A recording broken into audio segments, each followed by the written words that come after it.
Instruments, इस heads में कुछ नाम है, डेरिवेटिव, फ्यूचर एंड ऑप्शन। मुझे पता है आप सबको कुछ ना कुछ फ्यूचर एंड ऑप्शन के बारे में जरूर पता होगा, मैंने इसीलिए इसको कवर नहीं किया है। हम रियल इस्टेट के बारे में बात करेंगे, हम गोल्ड के बारे में बात करेंगे, हम अदर कॉमोडिटीज के अलावा इंटरनेशनल इन्वेस्टमेंट्स के बारे में बात करेंगे। हाँ, हम इंटरनेशनल इन्वेस्टमेंट्स भी कर सकते हैं।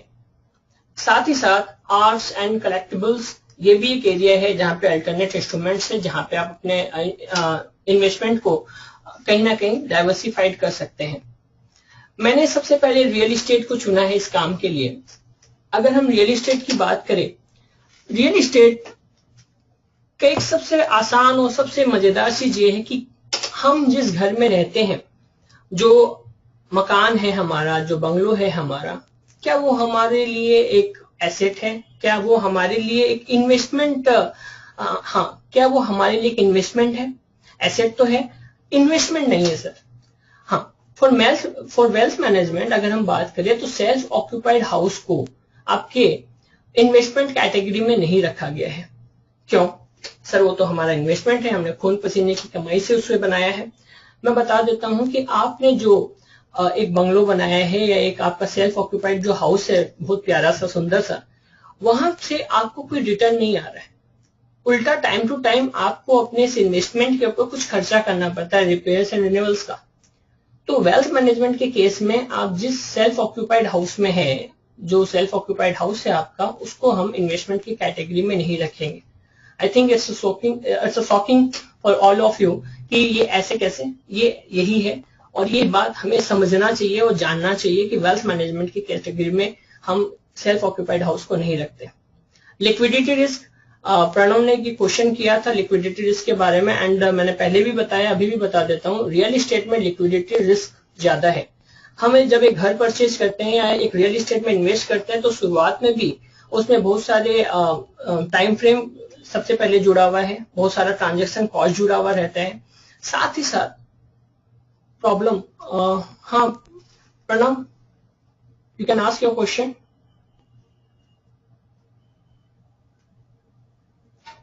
हेलो प्रणव, कुछ प्रॉब्लम है?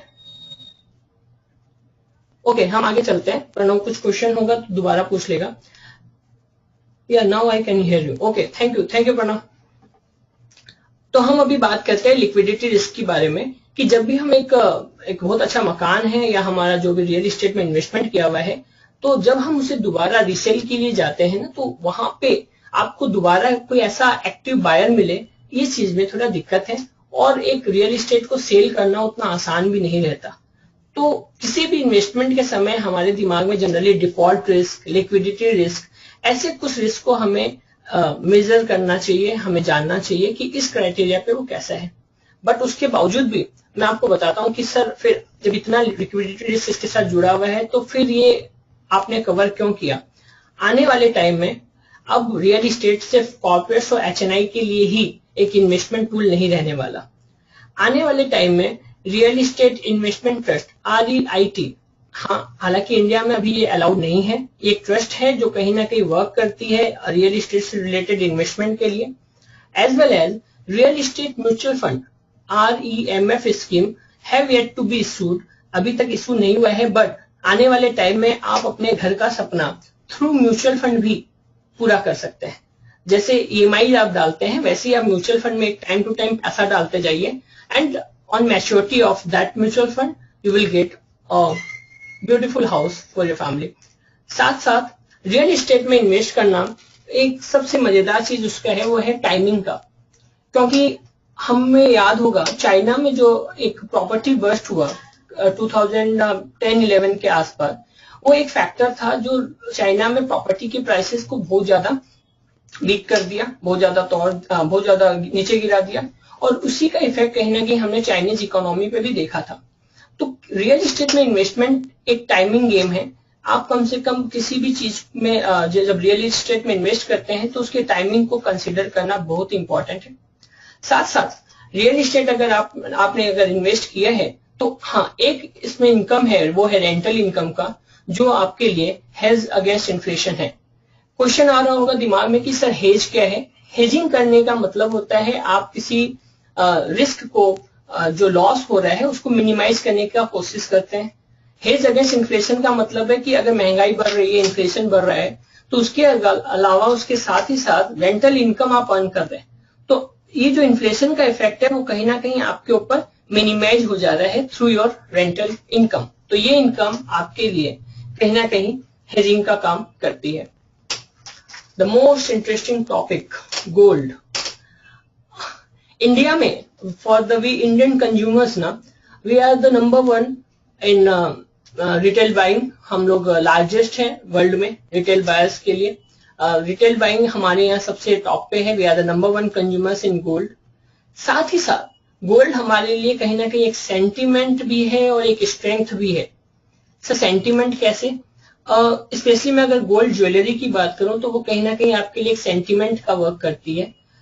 इस कारण से यहाँ पे जो मैंने ब्रैकेट में लिखा है ना रिटर्न, वो रिटर्न कम हो जाता है, क्योंकि जनरली जब लोग ज्वेलरी परचेज करते हैं, मैं गोल्ड ज्वेलरीज की बात कर रहा हूं, तो वहां पे उसे रीसेल करने के लिए परचेज नहीं करते, नंबर 1। नंबर 2, अगर उसको रीसेल करना पड़ता है अगर किसी बुरे हालात में, तो वहां पे मेकिंग चार्जेस वगैरह उसके रिटर्न को रिड्यूस कर देते हैं। साथ ही साथ मैंने जो दूसरा वर्ड लिखा है वो है स्ट्रेंथ का, लिक्विडिटी का। जो हम लिक्विडिटी रिस्क की बात कर रहे थे अभी थोड़ी देर पहले रियल एस्टेट में, गोल्ड में liquidity risk is very low. हमारे यहाँ हमने आसपास देखा होगा कितने सारे इन्वेस्टर्स जब लाइफ में एक बुरा फेस कर रहे होते हैं, तो वहां पे भी क्या होता है कि उनकी फैमिली की तरफ से सबसे पहले लिक्विडिटी के केस में गोल्ड बड़ा हेल्पफुल होता है, क्योंकि गोल्ड की लिक्विडिटी बड़ी अच्छी है। आप गोल्ड सेल कर सकते हैं और बहुत जल्द से जल्द वहां से कैश लिक्विड ले सकते हैं। साथ ही साथ अगर हम इंडियन इकोनॉमी की बात करें तो 1991 एक बुरा वक्त था हमारी इंडियन इकोनॉमी के लिए, और गोल्ड बेसिकली बैंक्स भी, मतलब खुद आरबीआई सेंट्रल बैंक जो हमारा है, वो भी अपने पास रखता है रिजर्व में, जस्ट बिकॉज ऑफ दैट, उन बुरे दिनों के लिए जब अगर हमारे पास कोई भी लिक्विडिटी क्रंच आ जाए। और उस केस में 1990 की जो मैंने बात की, उस समय हमारे इंडियन इकोनॉमी की हालत बहुत टाइट थी और हमने वर्ल्ड बैंक को अच्छा खासा गोल्ड देकर लिक्विडिटी का हेल्प लिया था, कैश हेल्प लिया था। साथ ही साथ आप और हम अगर गोल्ड में इन्वेस्ट करने की बात करें तो कॉइन्स है, बार्स है, एज वेल एज ज्वेलरी है। सर ये सब चीजें कहीं ना कहीं हमारे रीच के बाहर है, क्योंकि थोड़ा सेंटिमेंट जुड़ा हुआ है। कॉइन्स, बार्स एंड ज्वेलरीज ये बहुत मुश्किल में ही लेना पड़ता है, और एक बार में इतना बड़ा इन्वेस्टमेंट करने से पहले भी बहुत बार सोचना पड़ता है। तो फिर क्यों ना हम कुछ ऐसा एक प्रोडक्ट के बारे में बात करें जो आपको हेल्प करेगा। मैंने एकदम सेशन के शुरुआत में बोला कि क्या आपको पता है आप 1-1 ग्राम गोल्ड भी परचेज करके अपने पोर्टफोलियो में ऐड कर सकते हैं।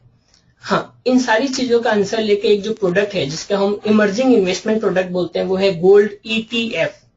गोल्ड ईटीएफ, ईटीएफ का फुल फॉर्म है एक्सचेंज ट्रेडेड फंड, या it's a type of mutual fund actually. ETF is the type of mutual fund. It's a hybrid type of mutual fund, जहां पे आप वो जो यूनिट्स है उसका ट्रेडिंग कर सकते हैं थ्रू स्टॉक एक्सचेंज। आप सबने नाम सुना होगा। मैं पहले गोल्ड ETF के कुछ फीचर्स बता देता हूँ। सबसे इंटरेस्टिंग फीचर्स है कि आप 1 ग्राम गोल्ड भी परचेज कर सकते हैं। इट मीन्स आप 1 ग्राम गोल्ड, अगर हम बात करें फिजिकल मार्केट में, इट्स क्वाइट इम्पॉसिबल। फिर भी कुछ लोग बोलते हैं कि नहीं सर हम 1 ग्राम गोल्ड परचेज कर लेते हैं। तो मेरा दूसरा क्वेश्चन होता है, तो 1-1 ग्राम मतलब इतना छोटा सा टुकड़ा, उसको संभालेंगे कैसे, रखेंगे कैसे? फिर भी नेक्स्ट क्वेश्चन आता है कि नहीं सर हम उसे संभाल के रख भी लेंगे। तो मेरे को एक बात बताइए, अगर वो गोल्ड का टुकड़ा जमा होते होते इतना हो जाए और आपके सारे नेटवर्थ को मिलाकर वो 30 लाख क्रॉस कर जाए, तो सोच के देखिए वहां पे वेल्थ टैक्स एट्रैक्ट हो जाता है। जी हाँ, वेल्थ टैक्स। वेल्थ टैक्स आपके नेटवर्थ के ऊपर लगने वाला एक टैक्स है जो गवर्नमेंट लेती है, और आपका जो नेटवर्थ है जो 30 लाख को क्रॉस कर जाता है, उसके ऊपर आपको 1% का वेल्थ टैक्स गवर्नमेंट को देना पड़ता है। लग रहा है ना टेंशन? हाँ, तो इन सारी चीजों को अगर हम हटाए तो हम गोल्ड ETF को इमर्जिंग इसीलिए बोलते हैं कि वहां पे सबसे पहले आप 1 यूनिट भी परचेज कर सकते हैं। 1 यूनिट मीन्स 1 ग्राम। नंबर 2 ऑप्शन कि आपका जो ये पैसा है, जो म्यूचुअल फंड हाउसेस है, AMC जिसे कहते हैं हम लोग, एसेट मैनेजमेंट कंपनी, वो 99.5% प्योरिटी गोल्ड वाले इन्वेस्ट करती है। साथ ही साथ आप गोल्ड ईटीएफ का अमाउंट कितना भी बढ़ा ले, इट मीन्स अगर वो 30 लाख भी क्रॉस कर जाए इटसेल्फ इंडिविजुअली भी, तो वहां पे वेल्थ टैक्स अट्रैक्ट नहीं होगा।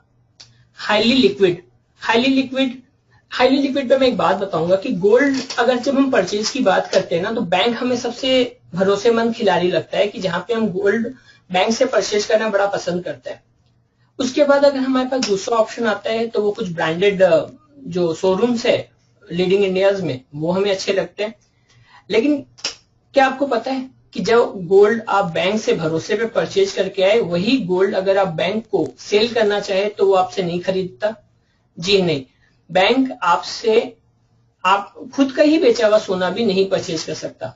नंबर 2, अगर आप कुछ ब्रांडेड शोरूम्स में जाए जहां से आपने ज्वेलरी या कुछ भी परचेज किया हो, तो जब आप उसे सेल करने जाएंगे, रीसेल करने चाहेंगे, तो वहां पे मेकिंग चार्जेस वगैरह काट के आपको डिस्काउंटेड अमाउंट पकड़ाया जाता है। इन सब के अलावा अगर हम गोल्ड ईटीएफ की बात करें तो यहाँ पे हाईली लिक्विड इसलिए है ये, क्योंकि आप एक स्टॉक मार्केट के थ्रू इसको आप सेल अगर करते हैं तो T+2 मतलब जिस दिन आपने सेल किया उसके 2 दिन के अंदर ही आपको ये पैसा मिल जाता है। साथ ही साथ अगर हम ट्रांजेक्शन कॉस्ट की बात करें तो यहाँ पे लो ट्रांजेक्शन कॉस्ट है। लो ट्रांजेक्शन कॉस्ट की अगर हम बात करें, जस्ट अ मिनट, किसी का स्पीकर ऑन है? हेलो,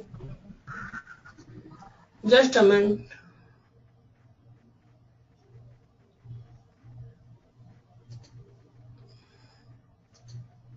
या हाँ, तो अगर हम यहाँ बात करें तो लो ट्रांजेक्शन कॉस्ट मीन्स जो नॉर्मली आपका ब्रोकरेज अमाउंट होता है वही आपको सिर्फ पे करना पड़ता है। And last but not least, the fear factor. Gold अगर आप घर पे रखते हैं तो आपका चैन नींद सब गायब हो जाती है कि कहीं कोई चोरी या डकैती ना हो जाए। बट अगर आप गोल्ड ईटीएफ जो कि आपके डीमैट फॉर्म में पड़ा है, डिमैटेरियलाइज फॉर्म में पड़ा है बैंक के पास या आपके डीमैट अकाउंट में पड़ा है, वहां पे आपके पास कोई ऐसा फियर नहीं डगमगाता, आसपास नहीं आता जहां पर आपको फियर है किसी चोरी का या किसी डकैती का। तो कहीं ना कहीं आज के टाइम में गोल्ड ईटीएफ एक ऐसा इंस्ट्रूमेंट है, इन्वेस्टमेंट इंस्ट्रूमेंट्स है जो बहुत ही इमर्जिंग है।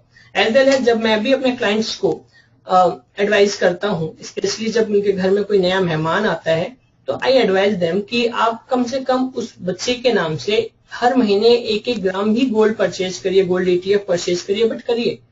इससे फायदा क्या है कि आने वाले 20-22 साल, as per hour Indian sentiment में बात करता हूँ, तो मैरिज में gold exchange is a very normal thing. तो वहां पे आने वाले 20-22 साल के बाद जब भी हमें वो गोल्ड के दरकार पड़ेगी, तो वो उस समय एक बार में परचेज करना भारी भी नहीं लगेगा, एज वेल एज वो आपके वेल्थ क्रिएशन में भी और डाइवर्सिफिकेशन में, दोनों में बड़ा हेल्पफुल होगा। नेक्स्ट, गोल्ड के बाद हम चलते हैं इंटरनेशनल इन्वेस्टमेंट के बारे में। क्वेश्चन आ रहा होगा, सर इंटरनेशनल इन्वेस्टमेंट, हमारे पास लोकल इन्वेस्टमेंट्स के इतने सारे तरीके हैं, वो हमें ढंग से नहीं पता। मैं बता देता हूँ, ये एक आई ओपनर है कि हम रेसिडेंट इन्वेस्टर्स भी इंटरनेशनल इन्वेस्टमेंट कर सकते हैं। और गवर्नमेंट ने हाल फिलहाल में ही वो जो अमाउंट है, एक्सपोजर है, जो हम कितना इन्वेस्ट कर सकते हैं, उसको $25,000 से बढ़ाकर $75,000 किया है।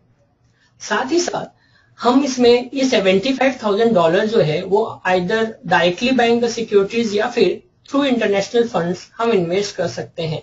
हालांकि एक बात बता देता हूँ, कॉमोडिटी म्यूचुअल फंड्स कुछ अवेलेबल है वर्ल्ड वाइड मार्केट में जो हमारे रिस्क के बाहर है। अभी फिलहाल में we are not authorised to do invest in that international investment fund, but उसके साथ साथ भी हम सिक्योरिटीज में डायरेक्टली बाई करके या फिर इंटरनेशनल फंड के थ्रू भी पैसे डाल सकते हैं। हाँ, जबकि इंटरनेशनल इन्वेस्टमेंट्स में 2 चीज है जो हमारे लिए कहीं ना कहीं आई ओपनर है, वो है कि हमें इकोनॉमिक एंड पॉलिटिकल कंडीशंस सिर्फ अपने देश की नहीं, जो कि ऑलरेडी बहुत कॉम्प्लिकेटेड है, उसके साथ साथ हमें बाहर के देशों की भी इकोनॉमिक एंड पॉलिटिकल कंडीशंस पता होनी चाहिए एंड उसका क्या इम्पैक्ट पड़ेगा उस कंट्री के ऊपर, उस इन्वेस्टमेंट के ऊपर, ये जानकारी होनी चाहिए। और एग्जांपल मैंने 2008 का लेहमन ब्रदर्स का यहाँ लिया है। रातों रात एक बड़ी कंपनी अगर मार्केट से एग्जिट हो जाए तो उसका क्या इम्पैक्ट पड़ा था, वो हमने 2008, 9, 10 तक फील किया कहीं ना कहीं। आज भी ऐसे बहुत सारी कंपनियां हैं, टाइम टू टाइम हम अपने इंडियन मार्केट्स में भी देखते हैं कि यूरोप में क्राइसिस हुआ तो उसका इम्पैक्ट हमें झेलना पड़ता है, हांगकांग एक्सचेंजेस में कुछ डिस्प्यूट्स है तो वहां पे भी हमें उसका इम्पैक्ट झेलना पड़ता है। तो अगर आप इंटरनेशनल इन्वेस्टमेंट्स में जाते हैं तो आपको इस पॉइंट के ऊपर बहुत फोकस्ड होना चाहिए। साथ ही साथ सबसे इंपॉर्टेंट है risk of currency. Currency risk मतलब अगर हम इंटरनेशनल इन्वेस्टमेंट कर रहे हैं तो ऑब्वियस है हमारा रुपीज भी जुड़ा हुआ है, साथ ही साथ उस देश का जो करेंसी है वो भी जुड़ा हुआ है। इसमें ध्यान रखने वाली बात, अगर आप नीचे एग्जांपल देख रहे होंगे, वो है करेंसी एप्रिसिएशन में हमारा रिटर्न रिड्यूस हो जाता है। और एग्जांपल अगर हम ले, अगर हमारा रुपया मतलब अगर $1 परचेज करने के लिए हमें 60 रुपए देने पड़ते हैं और रुपी एप्रिशिएट हो जाए, रुपी का एप्रिशिएट होने का मतलब है रुपी का 55 हो जाना, मीन्स हमें अब $1 परचेज करने के लिए 55 रुपीज ही देने पड़े।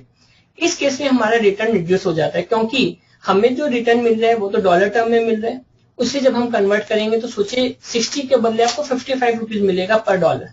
हाँ, उसके साथ साथ करेंसी डेप्रिसिएशन की अगर हम बात करें तो करेंसी डेप्रिसिएशन के केस में हमारा रिटर्न जो है वो कहीं ना कहीं इंक्रीज हो जाता है। इसके साथ साथ आर्ट्स एंड कलेक्टिबल्स के बारे में एक बात करना चाहूंगा, क्योंकि एक इसका एग्जांपल अगर हम ले तो इसका एक मार्केट ऐसा है, स्मॉल मार्केट है, कहीं ना कहीं लार्ज ज्योग्राफिकल प्रेजेंस है वर्ल्ड वाइड। कोई भी पेंटिंग है वो शायद आपको मेरे को नहीं समझ आ रही होगी, लेकिन एक बायर को समझ आ जाए तो वो इसे लाखों करोड़ों दाम में परचेज कर लेता है और वो सोच भी नहीं पाता, जो सेलर है वो खुद भी नहीं समझ पाता कि उसकी क्या वैल्यू हो सकती है। हाँ, लिक्विडिटी रिस्क है, क्योंकि जो चीज आपको समझ आई, आपने परचेज किया 1 करोड़ में, आप जब उसे सेल करने जाए तो वो सामने वाले को वो चीज ना समझ आए, तो वहां पे आपका एक लिक्विडिटी रिस्क जुड़ा हुआ है। इन सब के बावजूद भी एक पॉइंट है, वो है रेगुलेशंस का अब्सेंट होना। लेकिन high return opportunities are available. High return opportunities कुछ केसेस ऐसे होते हैं जहां पे आर्ट एंड कलेक्टिबल्स में आपको एक अच्छा अमाउंट मिल जाता है, जो आपके पोर्टफोलियो के डाइवर्सिफिकेशन में बहुत ही कारगर होता है। It's a very popular investment tool, investment product, direct equity. मैं इसमें बहुत ज्यादा अगर बात करूं तो हमारे पास कुछ चीजें हैं, जैसे investment versus trading. It's a very famous topic, जिसपे अगर हम बात करें कि इन्वेस्टमेंट और ट्रेडिंग में क्या फर्क है, हम अगर ये बात करें फंडामेंटल और टेक्निकल आपको कितने लाइफ में इंपॉर्टेंट है, साथ ही साथ प्राइमरी एंड सेकेंडरी मार्केट की बात करें, स्पेशली अगर हम बात करें कि आईपीओ और एफपीओ